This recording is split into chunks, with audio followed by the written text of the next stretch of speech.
Once again, welcome back to this video. Today I am going to explain you mean, जो कि बहुत important topic है और अक्सर स्टैटिस्टिक्स में मीन के क्वेश्चन ज़रूर आते हैं। तो मीन के आज मैं 3 मेथड्स आपको बताने वाली हूँ और कौन सा मेथड किस क्वेश्चन में यूज़ होता है वो मैं ज़रूर बताऊँगी। तो अक्सर क्वेश्चन में यही प्रॉब्लम आती है कि इन तीनों मेथड में से कौन से मेथड यूज़ की जाएँ। तो चलें स्टार्ट करते हैं। सबसे पहले आपको मैं फॉर्मूलाज़ बता देती हूँ। शुरू करने से पहले देखिए जो 3 मेथड्स होते हैं ना वो यही होते हैं जो कि मीन के होते हैं। एक होता है डायरेक्ट मेथड। डायरेक्ट मेथड का जो फॉर्मूला यूज़ करते हैं वो अक्सर हम यही यूज़ करते हैं कंटिन्यूअस सीरीज़ के लिए। सही है? ये सिर्फ़ कंटिन्यूअस सीरीज़ के लिए बात हो रही है। तो अभी कंटिन्यूअस सीरीज़ में मैं आपको बताऊँगी कि डायरेक्ट मेथड में हम ये फॉर्मूला यूज़ करते हैं। अज़्यूम मीन मेथड में हम वैल्यू एक अज़्यूम करते हैं जिसमें ए कहते हैं। या तो आप कैपिटल ए भी ले सकते हैं या तो स्मॉल ए भी ले सकते हैं। आपको जो भी अज़्यूम करने में आसानी हो। और अज़्यूम क्या करते हैं, कौन-सी वैल्यू करते हैं वो मैं क्वेश्चन में बताऊँगी। तो ये फॉर्मूला बस आप याद कर लें plus summation F D divided by summation F. D क्या है? डेविएशन है, जो हर एक्स में से ए माइनस हो रहा होगा, वो भी आपको क्वेश्चन में मैं बता दूँगी। स्टेप डेविएशन मेथड होता है जो कि एक्स बार इक्वल होता है ए के भी और इसमें प्लस करते हैं summation f you divided by summation f multiply by H. अच्छा यू क्या है? यू इसमें ये देखिए एक्स आई में से माइनस ए करेंगे डिवाइडेड बाय एच जब करेंगे तो वो यू के बराबर होगा। ठीक है? तो ये डी डेविएशन को ही कहते हैं, ए एज्यूम वैल्यू है और एच क्या होता है? क्लास इंटरवल साइज़ होता है। तो इससे रिलेटेड आज हम 3 क्वेश्चंस करेंगे ताकि मैं आपको पूरी तरह एक्सप्लेन कर सकूँ कि कौन-कौन से मेथड हमें यूज़ करना है। चलें फिर क्वेश्चंस देखते हैं। अच्छा ये देखिए क्वेश्चन मैं जितने भी करवाऊँगी उसमें मेथड नहीं लिखा हुआ है कि कौन-सा मेथड हमें यूज़ करना है। तो मैं आपको बताती जाऊँगी पहचान क्या है कि कौन-सा मेथड किसमें यूज़ करना है। तो ये सबसे पहले आप देख लीजिए कि इसमें जो कुछ भी लिखा हुआ है आप पढ़ लीजिएगा। इसमें हमें बस मीन ही फाइंड करना है, फाइंडिंग द मीन है। मेथड भी वो पूछ रहे हैं कि आपको कौन-सा मेथड ज़्यादा एप्रोप्रिएट लगता है, कौन-सा मेथड यूज़ होगा। अगर आपने गलत मेथड यूज़ किया ना तो उसमें ये होगा कि आंसर तो सेम आ जाएगा, लेकिन क्या होगा आपको मुश्किल भी होगी और जो है वो उसमें सही आपको मार्क्स भी नहीं मिल पाएँगे, क्योंकि वो यही एग्ज़ामिनर बोलेगा कि आपने वो मेथड क्यों यूज़ किया। तो पहले ही से ही आप लोग देख लीजिए डेटा अगर बहुत ही स्मॉल नंबर्स में दिया गया है, जैसे ये देखें 0 से 2, 0 से 4 वगैरह में दिया हुआ है, ज़्यादा-ज़्यादा 14 तक के जा रहा है और इसमें भी फ्रीक्वेंसी में भी ज़्यादा नंबर नहीं दिए गए, बड़े नंबर नहीं दिए गए, तो इसका मतलब है आप यूज़ करेंगे डायरेक्ट मेथड। तो इसमें मैं आपको बता देती हूँ डायरेक्ट मेथड उसमें यूज़ होता है। तो इसमें लिख लेते हैं हम लोग, we will use direct method. तो डायरेक्ट मेथड के लिहाज से मैंने ये टेबल भी ड्रॉ कर लिया है, ठीक है? ये टेबल मैंने ऑलरेडी ड्रॉ किया हुआ था, बस आपके सामने सॉल्व करूँगी। अब ये जो क्वेश्चन है उसमें से मैं ये लिख लेती हूँ, 0 से 2 तक के मिस्टेक हो गई है, इधर 2 से 4 तक।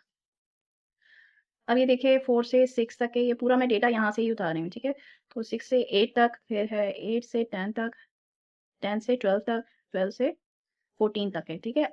अच्छा ये भी ज़रूर चेक करना है कि जिस पे ख़त्म हो रहा है उसी से शुरू हो रहा है या नहीं, ये सेम होने चाहिए, ठीक है? अगर नहीं होंगे तो वो भी आगे मैं आपको मेथड बताऊँगी कि क्या करना चाहिए। अभी इसमें सेम है तो कुछ नहीं बताऊँगी। तो अब ये एज़ इट इज़ हम उतार लेते हैं फ्रीक्वेंसी भी। अब ये देखिए हमें मिड वैल्यूज़ कैसे फाइंड करनी है। 0 + 2 डिवाइडेड बाय 2 इन दोनों को प्लस करेंगे, डिवाइडेड बाय 2 करेंगे तो हमारे पास आ जाएगा 1, ठीक है? तो ये आ जाएगा। अब इसी तरह आपको ये भी करना है 2 + 4 डिवाइडेड बाय 2 तो ये आ जाएगा 3। इसी तरह ये करते जाएँगे तो ये हमारे पास 5, 7, 9 ये ऑलरेडी मैंने सॉल्व किया हुआ है, ये मैं लिख रही हूँ, सही है? अब इसके बाद हम क्या करेंगे कि x को f से मल्टीप्लाई कर देंगे, यानी कि इस कॉलम को इससे मल्टीप्लाई करना है।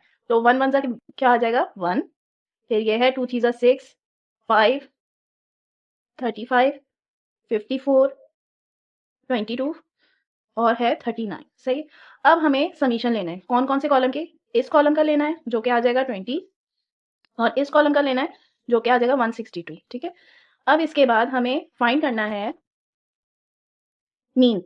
तो हम फॉर्मूला लगा देंगे x bar is equals to summation fx divided by summation f जो कि इक्वल है 162 डिवाइडेड बाय 20, ठीक है? ये वैल्यू ली है और ये वाली वैल्यू ली है। तो डिवाइड कर देंगे तो आ जाएगा हमारे पास 8.1, ठीक है? अब नेक्स्ट क्वेश्चन करते हैं। ये बहुत सिंपल सा क्वेश्चन था, इसमें कोई मुश्किल नहीं थी। अब नेक्स्ट क्वेश्चन करते हैं। अब ये देखिए नेक्स्ट क्वेश्चन में हमें ये बताया गया है कि डेटा दिया गया है, नंबर ऑफ वुमेन है जो कि एफ है फ्रीक्वेंसी में, ठीक है? और नंबर ऑफ हार्ट बीट है पर मिनट, वो डेटा कलेक्ट किया हुआ है, वो क्लास इंटरवल में दिया गया है। अब ये पूरा लिखा हुआ होता है, ये आपको पढ़ना है तो पढ़ लीजिए। इसमें ओवरऑल हमें यही बोला गया है कि फाइंड द मीन और मेथड आपको सूटेबल इस्तेमाल करना है। जो भी मेथड आप यूज़ करेंगे वो आपके डेटा के लिहाज से सूटेबल हो। अब देखिए डेटा से हमें पहचानना है कि हमें कौन सा मेथड लेना है। तो सबसे पहले देखें ये जो आपको क्लास इंटरवल दिया है ये तो बढ़िया है, ठीक है? फ्रीक्वेंसी आपका छोटा है। कभी इस तरह भी होता है कि क्लास इंटरवल इतना बड़ा होता है कि हम अज़्यूम भी करते हैं तो तब भी बड़ा होता है, तो स्टेप डेविएशन फाइंड करना होता है। तो स्टेप डेविएशन मेथड यूज़ करना पड़ता है। लेकिन अभी इतना बड़ा नहीं है, यानी कि बड़ा ज़रूर है, ज़्यादा जा रहा है हमारा 86 तक है, ठीक है? तो 86 तक ही जा रहा है वैल्यूज़, तो हमें इसमें अज़्यूम मीन मेथड यूज़ करना होगा। ये वाला मेथड हमें यूज़ करना होगा। तो इसको हम यूज़ करेंगे, पहले हम लिख लेते हैं, वी विल यूज़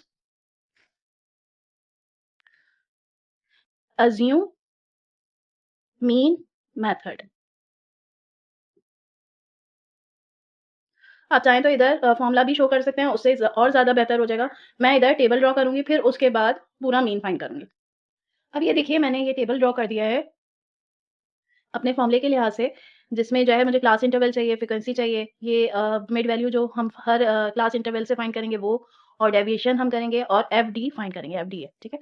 तो आप क्लास इंटरवल लिख लेते हैं 65 से 68 तक, 68 से 71, 71 से 74, 74 से 77, फिर 77 से 80, और 80 से 83, 83 से 86, और फ्रीक्वेंसी क्या दी है 2438742, ठीक है? अब ये मिड वैल्यू हमें फाइंड करनी है। मिड वैल्यू कैसे फाइंड करते हैं? 65 प्लस 68 डिवाइडेड बाय 2। अच्छा, ये फाइंड करने से भी पहले आप दोबारा से इसमें भी चेक कर लीजिए कि जिस पे खत्म हो रहा है उस पे ही शुरू हो रहा है या नहीं, क्योंकि अगर आप आगे काम करेंगे, अगर ये सेम नहीं होगा तो आपका सारा मेथड गलत हो जाएगा। तो ये सेम होना ज़रूरी है, ठीक है? तो ये देखें सेम है, जिसमें खत्म हो रहा है उससे ही शुरू हो रहा है, तो हम आगे मेथड कर सकते हैं। तो इसको जब हम करेंगे तो इसका आ जाएगा 66.5, ठीक है? ये आ जाएगा इस तरह 69.5। ये ऑलरेडी मैंने कैलकुलेट किया हुआ है, आप लोग भी कैलकुलेट कर लीजिए।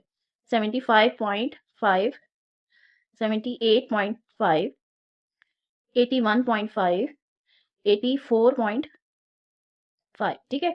अब इसमें हम सपोज़ करेंगे एक वैल्यू, ठीक है? इनमें से कोई भी एक ए ले लेंगे, जो ईज़ी हो जाएगा, कि हमारे लिए ईज़ी हो जाएगा कि वैल्यूज़ कम हो जाएँगी, तो कैलकुलेशन ईज़ी हो जाएगी। तो इसमें से हम ले लेते हैं इसको ए, 75.5 को, और इसको ही क्यों लेंगे? क्योंकि सेंट्रल आप वैल्यू लेंगे ना, तो वो और वैल्यू को ईज़ी कर देता है, क्योंकि इसमें जब हम x में से ही, इस x में से ही a को माइनस करेंगे तो ये 0 हो जाएगा। तो इधर देखिए मैं पहले ही 0 लिख देती हूँ। ये x है, x में से a माइनस करेंगे, a क्या है 75.5, ये 0 हो गया, ठीक है? इसी तरह इसको भी हम माइनस करते जाएँगे, तो ये ऑलरेडी मैंने सॉल्व किया हुआ है। आप इसको चेक कर लीजिए कि यही आ रहा है या नहीं। ये आ रहा है 3, ये आ रहा है 6, और ये 9। देखिए, ये देखिए कितने सिंपल से नंबर्स आ जाएँगे। ये अब छोटे नंबर हो गए। अब ये f और d को हम मल्टीप्लाई करेंगे, ठीक है? तो ये आ जाएगा -18, -24, 9, 0, 21, 24, 18, ठीक है? अब समीशन FD हमारे लिए इक्वल हो जाएगा 12 के, सही है? और ये हो जाएगा समीशन F 13, 30। तो अब ये हम फॉर्मूला में यूज़ करेंगे। अब हम फॉर्मूला लिख लेते हैं। क्या फॉर्मूला यूज़ कर रहे हैं हम? मीन का x bar is equals to a plus summation fd over summation f है is equals to 75.5 plus 12 divided by 30।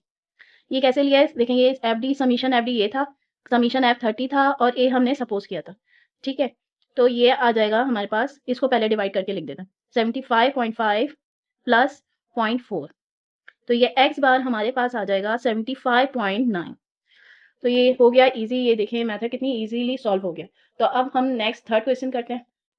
अब ये देखिए, ये नेक्स्ट क्वेश्चन है, इसमें भी हमें मीन फाइंड करना है, लेकिन ये आप देख सकते हैं कि इसमें जो वैल्यूज हैं वो इसमें भी बढ़ी हैं और इसमें भी बढ़ी हैं, ठीक है? काफ़ी बढ़ी है। इसका मैक्सिमम तो 135 है और इसका मैक्सिमम है 64 तक है। और एक और डेटा में प्रॉब्लम ये है कि ये 52 में जब खत्म हो रहा है तो 52 से नहीं शुरू हो रहा है, 53 से हो रहा है। ये देखिए 55 पे खत्म हो रहा है, फिर 56 से शुरू हो रहा है। तो सबसे पहले हम मेथड डिसाइड कर लेते हैं कि कौन सा यूज़ होगा। जब दोनों, यानी कि क्लास इंटरवल और फ्रिक्वेंसी दोनों बड़े हों, तो हमें क्या यूज़ करना है? हमें यूज़ करना है स्टेप डेविएशन मेथड, ठीक है? तो स्टेप डेविएशन मेथड का हम लिख लेते हैं सबसे पहले, we will use step deviation method.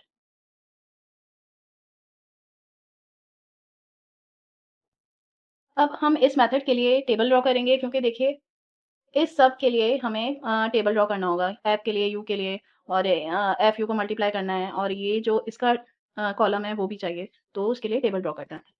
ये देखिए, ये मैंने टेबल ड्रॉ कर लिया है इस के लिहाज से। तो अब आप ये देखिए कि मैं क्लास इंटरवल लिखना है, तो मैंने वो लिखा नहीं है, क्योंकि मैंने आपको बताया था कि जिसमें खत्म हो रहा है उसमें ही शुरू होना चाहिए। तभी हम आगे इसमें कैलकुलेशन कर सकते हैं। तो इसको सेम बनाने के लिए हम मेथड जो यूज़ करेंगे वो ये करेंगे, ये देखिए 53 ये जो इसका शुरू हो रहा है ना और इसका जो खत्म हो रहा है उसमें से ये 52 माइनस करेंगे। कोई भी आप दो ले लें, इसमें से कर लें या इसमें से कर लें, तो उसका डिफरेंस लेंगे डिवाइडेड बाय 2 करेंगे। तो ये हमारे पास आ जाएगा 1/2 जो कि 0.5 के ही बराबर होता है। ठीक है, 0.5 हम क्या करेंगे कि इसमें माइनस करेंगे और इसमें प्लस करेंगे, यानी कि लोअर में हम माइनस करेंगे लोअर लिमिट में और अपर लिमिट में प्लस करेंगे। तो ये देखिए अब कैसे करेंगे, इसमें माइनस करेंगे तो क्या आ जाएगा 49.5 जो कि 52.5 पे खत्म हो रहा है, सही है।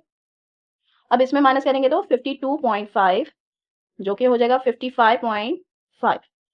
इसी तरह ये भी करते जाएंगे 55.5 से 58.5, 58.5 से 61.5, 61.5 से ये हो जाएगा 64.5 तक है। ठीक है, ये मैंने प्लस और माइनस दोनों में करती गई हूँ। ठीक है, अब आप इसको अगर ये आपको नहीं समझ में आ रहा है तो आप सॉल्व करके देखेंगे ना इसी मेथड को, तो आपको आ जाएगा। अब ये फ्रिक्वेंसी मैं लिखते जा रही हूँ, देखें जो क्वेश्चन में दिया गया था इसमें नो चेंज है, कोई भी चेंजेस मैंने नहीं की हैं। ठीक है, और ये मैंने डेटा से देखकर लिख लिया, सही है। अब इसके बाद मैं क्या करूंगी कि मिड वैल्यू फाइंड करूंगी, ठीक है, जो कि क्लास मार्क भी कहते हैं जैसे। तो ये कैसे फाइंड करते हैं, 49.5 प्लस 52.5 डिवाइडेड बाय 2 जो कि बराबर आ जाएगा 51 के इक्वल आ जाएगा। ये 54 के आ रहा है, ये 57 के, और ये आ रहा है 63। ठीक है, अब इसमें हमें h फाइंड करना है और a फाइंड करना है। तो a हम एज्यूम क्या करेंगे, जो इसमें सेंट्रल वैल्यू होगी ना वो हम ले लेंगे। अगर ये जैसे ये तो 5 है, 1 2 3 4 5, अगर 6 आ रहा है और बीच में 2 कोई आ रहा है तो आप कोई इन दोनों में से कोई भी एक ले लीजिए। तो अभी तो मैं ये ले रही हूँ जो कि ये इक्वल हो जाएगा 1 है। और h क्या है, ये कैसे फाइंड करेंगे, ये हम इस तरह फाइंड करते हैं कि ये देखें 52.5 है माइनस 49.5, सही है। इसको हम माइनस करेंगे तो ये हमारे पास आ जाएगा 3। अब ये देखिए ये h के बराबर होगा। तो आप ये इनमें से कोई भी, आप इन दोनों को ले लें या इन दोनों को ले लें, कोई भी एक इनमें से ले लें और माइनस कर लें तो h आ जाएगा। तो u is equal to x minus क्या होगा 57 डिवाइडेड बाय 3। ये हम हर किसी में से करेंगे, ठीक है, हर x में से, सॉरी ये वाले हर x में से ये माइनस करेंगे डिवाइडेड बाय 3 करेंगे। तो ये मेरे पास आ जाएगा -2, ये -1 आ रहा है, ये 0 आ रहा है, ये 1 आ रहा है और ये 2 आ रहा है। ठीक है, अब ये बहुत सिंपल सी वैल्यूज आ गई हैं। अब क्या करेंगे कि इसको हम करेंगे मल्टीप्लाई f और u को। f क्या है, फ्रीक्वेंसी हमारे पास है, ये 15 मल्टीप्लाई बाय -2 तो ये आ जाएगा -30, ये -110, ये 0 आ जाएगा, ये 115 और ये है 50। ठीक है, और ये समीशन हम ले लेंगे एफ यू का जो कि आ जाएगा 25। ठीक है, और एक और हमें समीशन लेना है जो कि है समीशन एफ इक्वल होगा 400 के। ठीक है, तो ये हमारे पास आ गया है, पूरी कैलकुलेशन हो गई है इसकी। अब हम मीन फाइंड करेंगे। ठीक है, अब मीन का फॉर्मूला लगा लेते हैं, x bar is equal to a plus summation f u over summation f multiply by h. ठीक है, यही था हमारे पास। अब इसमें हम वैल्यूज पुट कर देते हैं, एक है 57 जो कि हमने इधर लिया था, ठीक है, प्लस समीशन एफ यू ये 25 है और समीशन एफ है 400 मल्टीप्लाई बाय 3। एच क्या है हमारे पास 3 था। ठीक है, तो ये आपको फिर ये पूरा कैलकुलेशन हम कर लेते हैं ये वाला।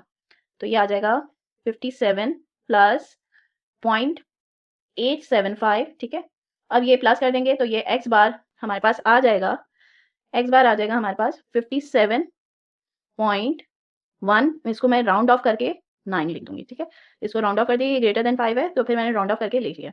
आई होप आज की वीडियो आपको समझ में आई होगी, पूरा टॉपिक समझ में आ गया होगा कि मीन कैसे फाइंड करते हैं। तो अगर वीडियो पसंद आए तो लाइक शेयर और सब्सक्राइब जरूर कर दीजिएगा। Thank you.